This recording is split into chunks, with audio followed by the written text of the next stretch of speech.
नमस्कार श्रोते मित्र हो. बोलती पुस्तके सादर करत आहे लेखिका रेखा राव लिखित कादंबरी झेप, प्रकरण 13. पारू एम्मे, किती वेळा झाला फोनची रिंग वाजत आहे, चहाही घेतला नाहीस. कुठल्या विचारात इतकी दंग झालीस कुट्टी? तू फोन घेशील म्हणून मीही उचलला नाही. तू घेतेस का मी उचलू? पारू अम्मे. कन्नोमा बेडरूम मध्ये म्हणाले. हो कन्नोमा, मी घेते. भानावर येत तिनं भव्य डबल बेडला जोडून असल्या टिपवायवरचा रिसिव्हर उचलला व ती म्हणाली, hello miss Menon's residence. May I speak to Parvati Menon please. पलीकडून एका स्त्रीचा मंजूळ आवाज आला. S speaking. भारदार आवाजात पार्वती म्हणाली. अगं पार्वती, मी रेणुका नायर. आनंदाचा चित्कार आला. कोण? काय रेणुका? मी नाही समजले. स्मृतीला ताण देऊन पार्वती म्हणाली. तू कशी ओळखशील? आता मोठी माणूस बनलीस ना. पार्वतीला त्या स्त्रीच्या कुजकट बोलण्याचा राग आला. ती म्हणाली, काय काम आहे ते बोला, माझ्याजवळ वेळ नाही. Sorry madam. तिचा स्वर एकदम खाली आला. गेले 2 आठवडे मी तुमच्या सेक्रेटरीजवळ वेळ मागते. ती म्हणते मॅडम बिझी आहेत, वेळ नाही. मग मी ठरवलं सरळ तुमच्याशीच बोलायचं. नशिबानं तुम्ही फोनवर भेटलात. मी दिल्लीच्या वुमेन ऑफ इंडिया या मासिकाचे पत्रकार आहे. मी तुमची मुलाखत घेण्यासाठी दिल्लीहून मुंबईला आले. तुम्ही मला कदाचित ओळखत नसाल, पण मी तुमच्याच शाळेतून मॅट्रिक झाले होते. तुमच्याहून 2 वर्ष ज्युनियर रेणुका राजन, आत्ताची मिसेस रेणुका नायर. सॉरी रेणुका, मी तुला दुखावलं. हल्ली इतके फोन येतात, सारा गोंधळच होतो डोक्यात. अपराधी स्वरात पारू म्हणाली. It's okay ma'am, I can understand. उद्या शनिवार, तुम्हाला वेळ असला तर घरी भेटायला येऊ? उद्या नको, असं कर, रविवारी सकाळी ब्रेकफास्टलाच ये. माझा घरचा पत्ता ठाऊक आहे. Number 16 silver oak, Nepean Sea road. सकाळी 9:30ला चालेल? That's fine. मग भेटूया तर. Thank you ma'am. फोन बंद झाला. पार्वतीनं लगेच डायरी उघडून रविवारचा कार्यक्रम पाहिला. संध्याकाळी कुठंतरी बाहेर जायचं होतं. सकाळ फ्री होती. तिनं दीर्घ निश्वास टाकला. सकाळपुढे रेणुका नायरचं नाव लिहिलं. थोड्या वेळानं कन्नोमा पुन्हा आत येत म्हणाला, मी दुसरा चहा करून आणतो. तो थंड झाला असेल. राहू दे, हाच गरम करून आणा. छे कशाला? कधीतरी महिन्यातून एकदा संध्याकाळचा घरचा चहा घेणार, तोही निवलेला. मी स्वतः मस्तपैकी करून आणतो. कन्नोमा काही ऐकणार नाही हे जाणून ती गप्प बसली. अमेरिकेकडून नुकत्याच आलेल्या कम्प्युटरच्या नव्या मासिकात तिनं डोकं खुपसलं. कन्नोमानी चहा आणून पुन्हा आठवण केली. चहा पिऊन मुरक्कू खाऊन ती तिच्या कम्प्युटर रूममध्ये जाऊन बसली. आता अम्मा इतक्या बाहेर येणार नाही हे जाणून कन्नोमा हॉलमध्ये जाऊन बसला आणि त्याने TV लावला. थोड्या वेळानं स्वयंपाक संपून सुशीलाही येऊन बसली. दोघांनी गुबगुबीत मखमली कार्पेटवर बैठक मारली. छायागीत बघण्यात ते मग्न झाले. सकाळीच फोन वाजला. डस्ट करीत असल्या सुशीलाने घेतला. मग पार्वतीच्या दारावर टकटक करून म्हटलं, अम्मे, तुमच्या सेक्रेटरीचा फोन आहे. हो मी घेते. योगासनं करीत असल्या पारूनं दीर्घ श्वास सोडला. पांढऱ्या शुभ्र टर्किश टॉवेलानं घाम पुसत ती म्हणाली, बोल निलिमा. Good morning madam. मी तुम्हाला डिस्टर्ब तर केलं नाही? It's okay. काय झालं? मॅडम, माझ्या मुलाला ताप आहे. त्याला डॉक्टरकडे घेऊन जायचं आहे, म्हणून थोडा उशीर होईल. पण तुमच्या आजच्या सर्व अपॉइंटमेंट्स डायरीत व्यवस्थित लिहून ठेवल्यात.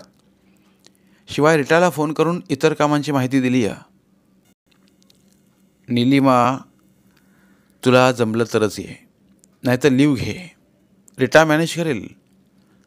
नको मॅडम, अर्ध्या दिवसाचा तर प्रश्न आहे. I will manage and come. By the way Nilima, कोणी रेणुका नायरचा फोन आला होता? हो मॅडम, दिल्लीहून कोणी पत्रकार सारखा फोन करून वेळ मागत होती. पण संपूर्ण आठवडा तुम्ही बिझी होता म्हणून म्हटलं पुढच्या आठवड्यात सांगेन.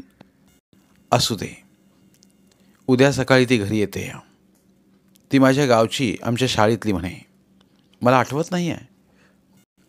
सॉरी मॅम, मला माहीत नव्हतं. बरं, मुलाची नीट काळजी घे. थँक्स. पार्वतीनं फोन बंद केला. कन्नोमानं दूध आणून दिलं. दूध पिता पिता तिनं सकाळचे सर्व पेपर्स नजरे घालून घातले. स्नान करून तिनं ऑफिसची तयारी केली. बरोबर 9:30ला दारावरची बेल वाजली. कन्नोमा पारूजवळ येऊन म्हणाला, ड्रायव्हर रघु आलाय. ही अट्ट्याची ह्या फाईल्स देऊ? हो, त्या टेबलावरची ती मासिक आणि पेपर्सही दे. हातात उंची घड्याळ घाली ती म्हणाली. लाईट कलरची सिल्कची उंच साडी, मॅचिंग ब्लाऊज, पायात उंच टाचेचे सँडल्स, मानेपर्यंत सोडलेले दाट काळे भोर केस, डोळ्यावर सोनेरी कडांचा चष्मा आणि चेहऱ्यावर बुद्धिमत्तेचं तेज.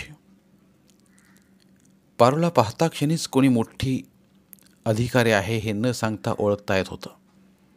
कामाच्या व्यापामुळे लांब केसांची निगा नीट राखता येत नाही, म्हणून लंडनला गेल्यावेळी तिने केस कापले होते.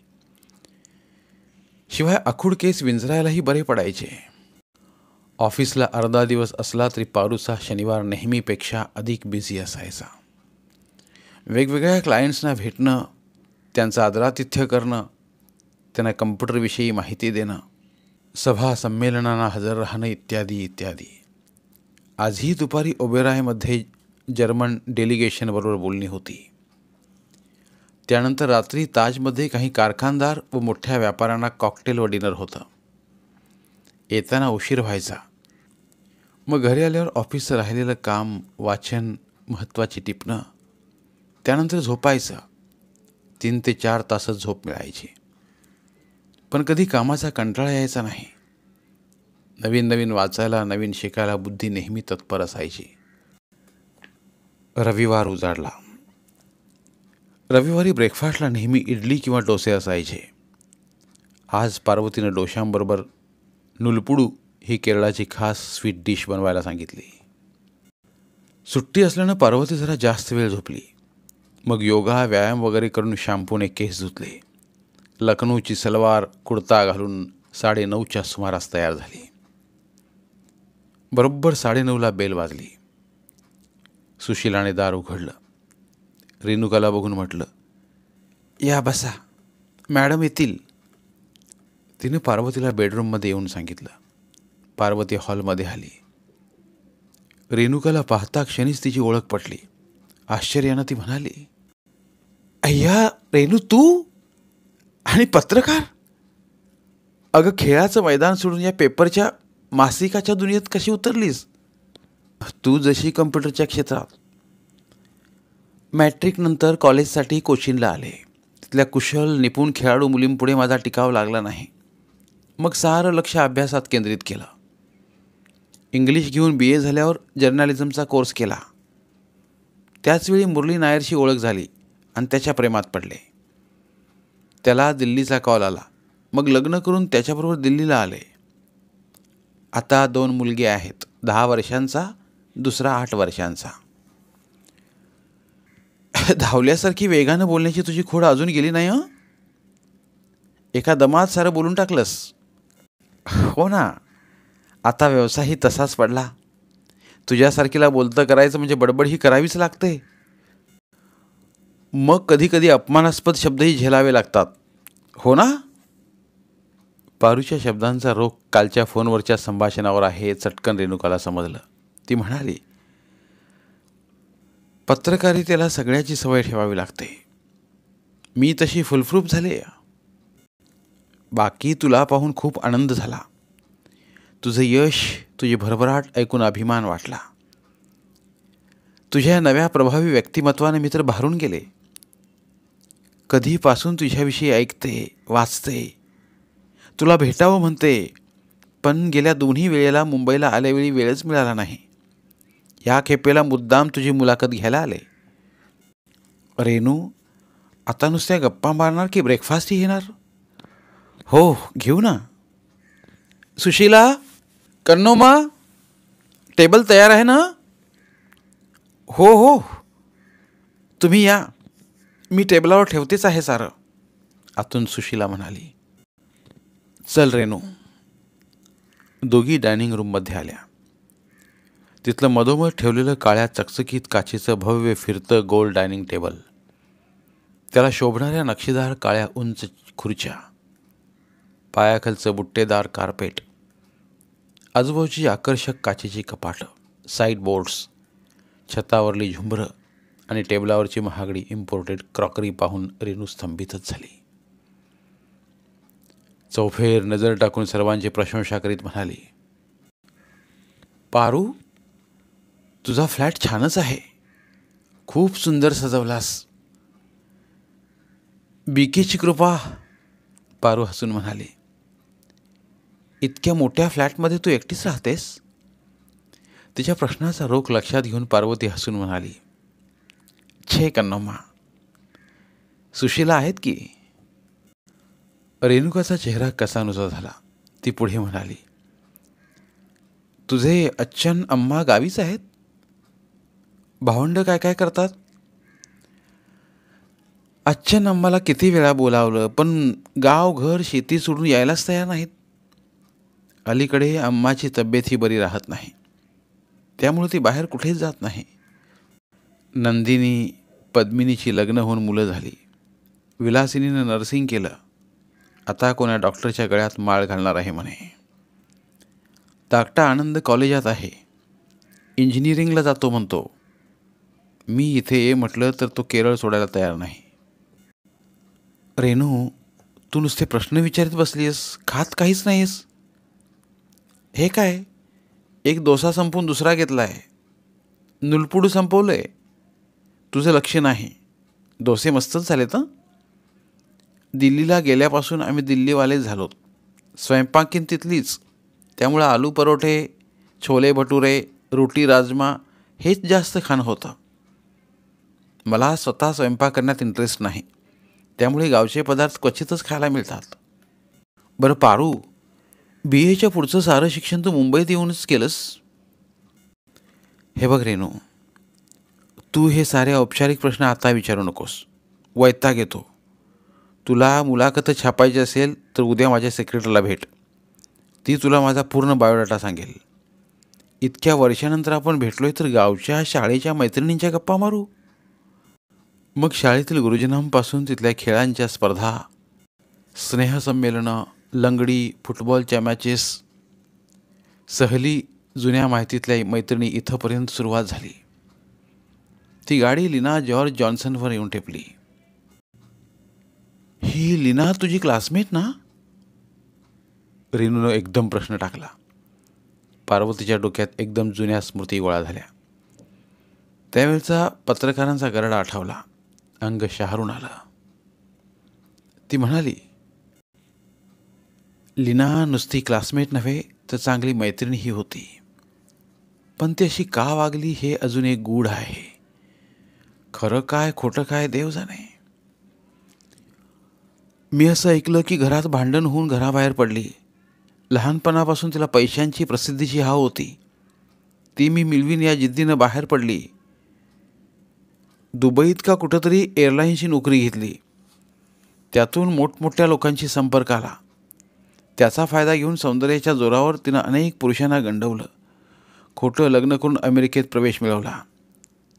तिथल्या राजकारणातल्या मंत्र्यांशी संधान बांधलं आणि त्यांना ब्लॅकमेल करून पैसा मिळवला. विविध मासिक वर्तमानपत्रांना खोटी खोटी माहिती पुरवली.